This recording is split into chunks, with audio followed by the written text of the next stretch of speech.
E aí pessoal, boa noite, como é que tá? Vamos falar aqui sobre o Brasil e o estado de exceção com o departamento jurídico. Para quem entender, vai compreender que é a Suprema Corte do Brasil, que ela é muito confusa desde do seu nascimento, seu surgimento, sua criação, seja lá como você queira entender.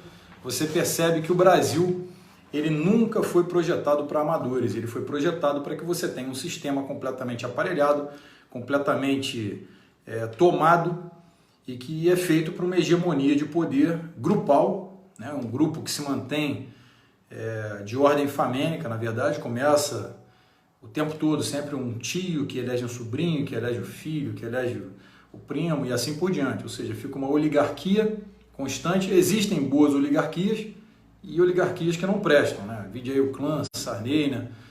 E tudo mais, que dominam todo o Maranhão e assim por diante. Outros também, Ciro, a família Gomes lá, né? Do Ciro, Cid e tudo mais. Você vê que são totalmente desprezíveis na política. São pessoas que não têm compromisso com a nação, não têm com nada. Bom, comunico aqui que eu estou saindo da vice-liderança do governo, não atuarei mais como vice-líder do governo, por uma estratégia ali, a início, pedido do general Ramos, para que eu possa ser retirado da vice-liderança também com outros deputados, para que outros deputados tenham a chance ali em um rodízio de participar dessa liderança, para que eles possam fazer uma melhor articulação. Evidentemente, o presidente sabe que comigo ele vai poder contar de forma irrestrita, não tenho restrição alguma em apoiar o presidente, nem o seu governo, e farei da melhor maneira, sempre que puder, da melhor maneira que puder, tá? Sempre farei. Isso aí pode se despreocupar. Ele sabe que em mim tem esse apoio, sabe que em outros deputados também tem esse apoio, então ele precisa abrir um pouco um campo para que se possa ter apoio de outros deputados. Até aí tudo bem, eu entendo. Contudo, eu só não compreendo caso ele esteja sendo pressionado a fazer isso por conta de um jogo pesadíssimo, um jogo político que é pesado demais, na verdade é um pouco desmotivador quando você conhece a política. Eu trabalho com política há muitos anos, desde 2003, contudo é meu primeiro mandato. Conhecia bem ali toda a parte teórica, assim por dizer, né? Não estava por dentro de todo o conhecimento, contudo não estava no conhecimento em si, ou seja, no cargo em si. Estando no cargo você percebe como que tem negociatas, como que tem pressão, como que tem algum tipo. Para quem está entrando aí, boa noite a todos, tá bom? Obrigado aí pelo carinho de todos sempre. Bom, e acontece que retirando esses vice-líderes base do presidente, para deixar muito claro, gente, o cargo de vice-líder, ele não nos entrega nada, nada mesmo. Nós não temos nada, tão somente o tempo de líder para poder falar, ou seja, para poder defender as pautas do governo e também defender, no meu caso, a pauta conservadora, para que nós consigamos aí tolir cada vez mais o avanço da esquerda, que vem avançando de forma hostil, né? Depois que eles perceberam essa onda conservadora, né, que cresceu no mundo inteiro, a eleição do Bolsonaro, Trump, Viktor Orbán, né, na própria Polônia, Ucrânia e tudo mais, você vê grandes líderes surgindo, né, como direitistas. Você também tem o italiano, esqueci o nome dele aqui, que é bem conservador também, que surge com o jargão, os italianos primeiro, né? Então ele tem feito um bom trabalho lá na Itália e a gente vai avançando dessa maneira. Então a esquerda ela conseguiu avançar de forma mais hostil porque percebeu a perda de espaço, perda de terreno, com medo que seus tentáculos fossem retirados desses setores públicos. Então começou uma guerra mais acirrada, uma pressão muito maior. Alguns deputados e senadores têm feito pressão o tempo todo contra o presidente para que ele não tenha suas MPs votadas, elas caducam, o presidente não consegue decretar, o presidente toda hora alguém pedindo um processo contra o presidente, assim consecutivamente. Ou seja, o tempo vai passando. Acabei de até ser entrevistado aí pelo programa Pingo nos Is, né, na Jovem Pan. Sugiro aí quem quiser assistir. Vocês vão entender alguns pontos. Logo após a minha entrevista, entra o deputado Otônio de Paula, também um grande aliado aí do presidente e do conservadorismo, mas visões amplamente diferentes sempre de cada um. E acontece que quando nós perdemos esse espaço, né, de fala, de defesa, de poder falar, debater de fato, né, para a gente poder equalizar no mínimo essa batalha ideológica, acaba enfraquecendo um pouquinho, é ruim. Às vezes a gente tem que se inscrever para falar, o tempo é muito curto, e tem 70 deputados na frente, e geralmente as lideranças já ficam lá do PT, do pessoal do PCdoB, já logo ali na maquininha, para quando assim que abre a inscrição eles já fazem rapidamente.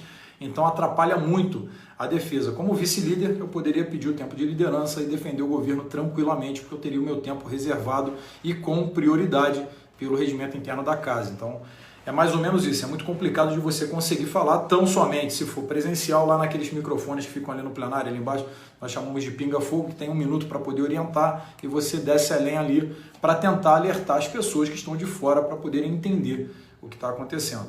Então, hoje, voltando aí ao tema, o Brasil, estado de exceção que nós vivemos, vendo a prisão do jornalista que a mídia Biltre insiste em chamar de blogueiro, jornalista é só para quando eles querem. Se for um jornalista de esquerda, militante, travestido, que fala asneiro o tempo todo, que molda na sociedade uma desinformação seletiva, aí tudo bem, jornalista. Quando é um jornalista conservador e é preso, é blogueiro. Ele tem lá toda a licença, formado em jornalismo, mas é blogueiro, não é jornalista.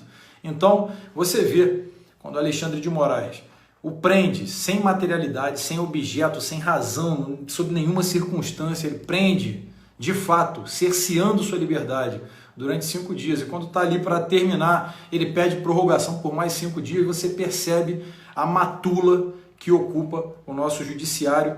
E a Suprema Corte ela é confusa desde seu nascimento, surgimento. Por exemplo, a Suprema Corte, para quem tiver curiosidade, ela está lá, né, tem sua garantia no artigo 101 da Constituição, onde você tem ali os requisitos para que você seja um ministro do Supremo Tribunal Federal, né, que é o tribunal que está acima de todas as outras instâncias. E a última instância são os guardiões da Constituição. Né, o primeiro requisito é que qualquer um dentre cidadãos do povo poderá ser escolhido para ser candidato a ministro do Supremo. Isso aí, na verdade, abre, né? Uma coisa que é lato sensu, você abre, qualquer do povo, né?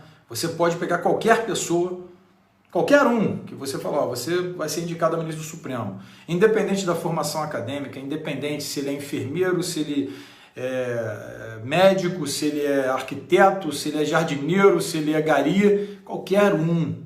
E não precisa ter formação. Você vê aí o caso do Barata Ribeiro, que durante 6 meses atuou aí, é médico, né, e foi ministro do Supremo, né, que na verdade não tem sentido nenhum. Né?